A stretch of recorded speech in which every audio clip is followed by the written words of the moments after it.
हमें आशा थी कि आदिवासी इलाकों के अंदर जो स्कूलें बंद हो रही है, स्कूलों के हालात खराब है, इनके लिए विशेष कोई पैकेज दिया जाएगा, लेकिन निराशाजनक बजट रहा।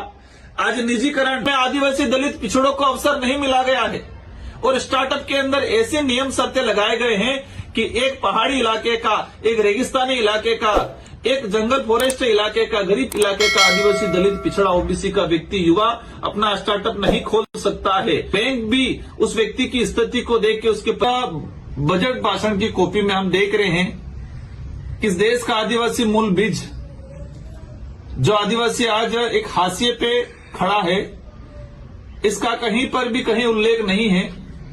मात्र 2 नंबर जो पेज है उसके ये बिंदु संख्या 6 पे एक लाइन में लिखा हुआ है, जिसमें सभी को ले लिया है पूरे बजट भाषण के अंदर, कि देश का किसान, अनुसूचित जाति, अनुसूचित जनजाति, इनका विकास करेंगे।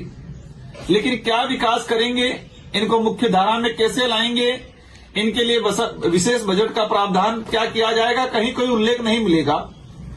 साथियों, ये बजट कहीं न कहीं उद्योगपतियों को लाभ पहुंचाने के लिए और पश्चिम बंगाल चुनाव को देखते हुए लाया गया है।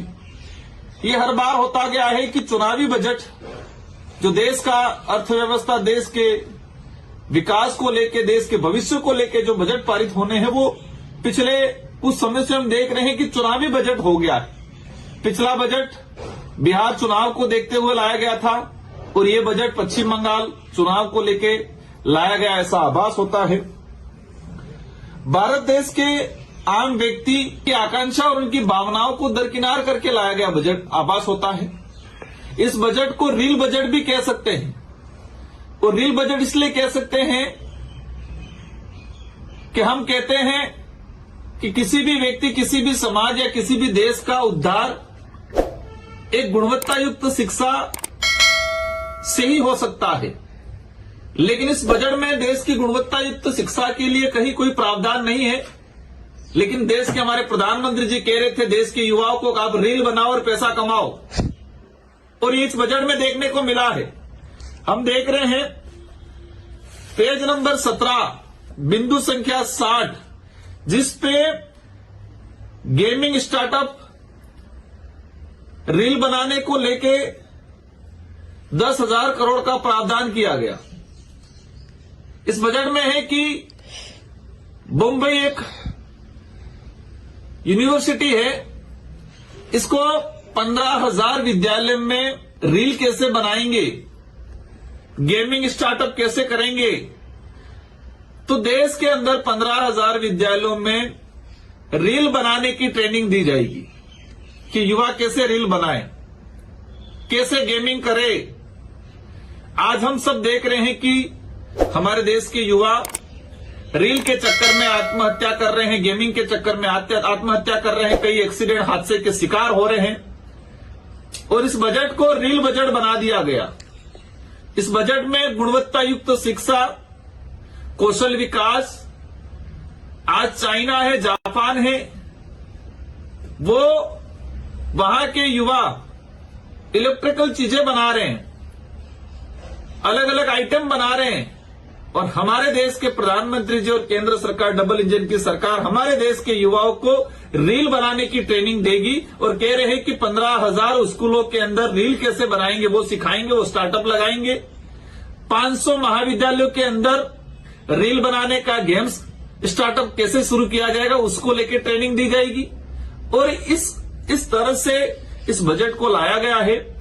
कैंसर के लिए कहा गया है कि 17 दवाइयां हमने फ्री कर दी, लेकिन आज भारत देश के अंदर कैंसर की बीमारी तेजी से फैल रही है और उसके अनेक कारण है। एक नशा एक मुख्य कारण है, लेकिन इसके साथ वर्तमान खान पान को लेके और वर्तमान जो यूरिया, डीएपी और पेस्टिसाइड जो दवाइयां जो हैं, इनके उपयोग की वजह से आज देश को जैविक खेती की आवश्यकता है। लेकिन देश के प्रधानमंत्री जी ने इस बजट में जैविक खेती को लेकर किसी प्रकार का कोई प्रावधान नहीं किया गया। किसानों को लेके, गरीबों को लेके, बेरोजगार युवाओं को लेके किसी प्रकार का कोई प्रावधान नहीं किया गया है।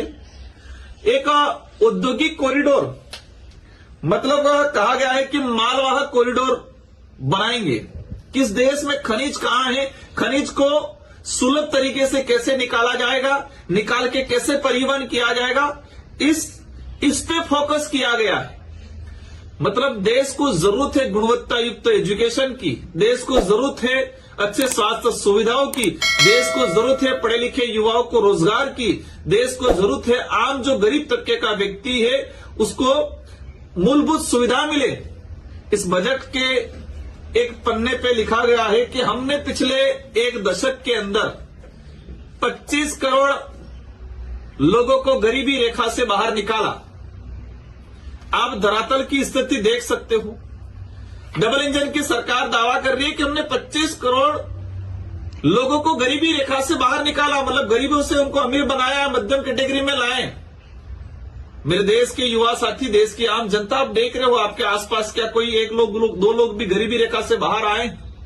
12-13 हजार का बाथरूम देने से, एक छोटा सा पीएम आवास देने से गरीबी रेखा से बाहर नहीं आएंगे। आज महंगाई इतनी तेजी पकड़ रही है, सोने और चांदी का जो भाव है, एक आम गरीब व्यक्ति अपने लिए जेवरात नहीं खरीद सकता है।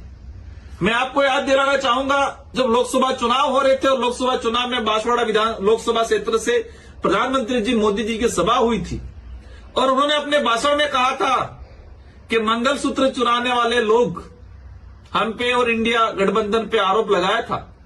साथियों, देश में वर्तमान जो सोना और चांदी का रेट बढ़ा है वो मंगलसूत्र वास्तविक अब चुराया जा रहा है। क्या गरीब परिवार का व्यक्ति अपनी शादी में, जो हिंदू धर्म के नाम से पॉलिटिक्स हो रखी है, हिंदू धर्म के नाम से जो पॉलिटिक्स हो रही है, तो हिंदू समाज का व्यक्ति जो अपने आप को मान रहा है, जो गरीब तबके का है, वो अपने मां के लिए, अपनी बहन के लिए, अपनी पत्नी के लिए, वो पत्नी वो मां मंगलसूत्र नहीं खरीद पाएगी। जो है उसको भी गिरवी रखना पड़ेगा। जिस तरह से रेटें बढ़ रही है, आज हम देख रहे हैं इस बजट में एक चीज आई है, एमएसएमई को लेके विकास निधि का प्रावधान किया गया है 10,000 करोड़ का। हम स्वागत करते हैं, लेकिन पिछले बजटों का हमने देखा गया है एमएसएमई के नाम से, स्टार्टअप के नाम से जो बजट आया है वो बजट भ्रष्टाचार की भेंट चढ़ा है। या किसी विशेष वर्ग या विशेष इलाके के लोगों को फोकस करके दिया गया है। इसमें आदिवासी, दलित, पिछड़ों को अवसर नहीं मिला गया है।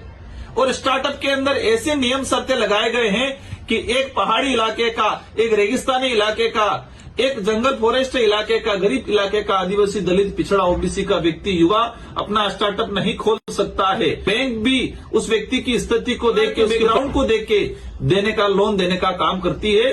तो ये बजट कुल मिला के एक रील बजट रहा है। इस बजट को चुनावी बजट, पश्चिम बंगाल चुनावी बजट और उद्योगपतियों के हित को ध्यान में रखते हुए लाया गया है, न कि इस देश के आदिवासी, दलित, पिछड़े, ओबीसी, बेरोजगार युवाओं को ध्यान में रखते हुए लाया गया है। इस बजट से कई लोगों की आकांक्षाएं थी, लग रहा था कि एक बेहतर बजट आएगा और इस बजट से देश के हालात सुधरेंगे, लेकिन यह आकांक्षा है अधूरी ही रहेगी। भावना को ठेस पहुंचाने का काम किया है। आज देश का युवा देख रहा है, देश के युवाओं को समझने की जरूरत है। हम धर्म की चटनी से बाहर निकल के देश की वास्तविक हकीकत को जानने की जरूरत है। आज देश के हालात क्या हैं, किस तरह से प्रति व्यक्ति आय दर घट रही है। एक लिमिटेड लोगों, 5 से 10% लोगों की इनकम बढ़ रही है लाखों करोड़ों में, और गरीब व्यक्ति की आय घट रही है। आज देख सकते हैं एजुकेशन व्यवस्था, हमें आशा थी कि आदिवासी इलाकों के अंदर जो स्कूलें बंद हो रही है, उस स्कूलों के हालात खराब है, इनके लिए विशेष कोई पैकेज दिया जाएगा, लेकिन निराशाजनक बजट रहा। आज निजीकरण, आज प्राइवेट सेक्टर को बढ़ावा देने का बजट है ये। आज स्कूलों के अंदर मिड डे मील में काम करने वाली महिलाओं के लिए कुछ बजट आएगा। हमारी बहनें जो लखपतियों के नाम से जिनको एक छोला पहनाया जा रहा है झूठ का, इसका हमने देखा गया कि लखपति का तो नाम दिया गया है, लेकिन उसकी दयनीय स्थिति आज है। तो ये बजट कुल मिला के एक निराशाजनक बजट रहा है और इस बजट से देश का भला नहीं हो सकता है, उद्योगपतियों का जरूर भला हो सकता है और भाजपा के लोगों का जरूर भला हो सकता है।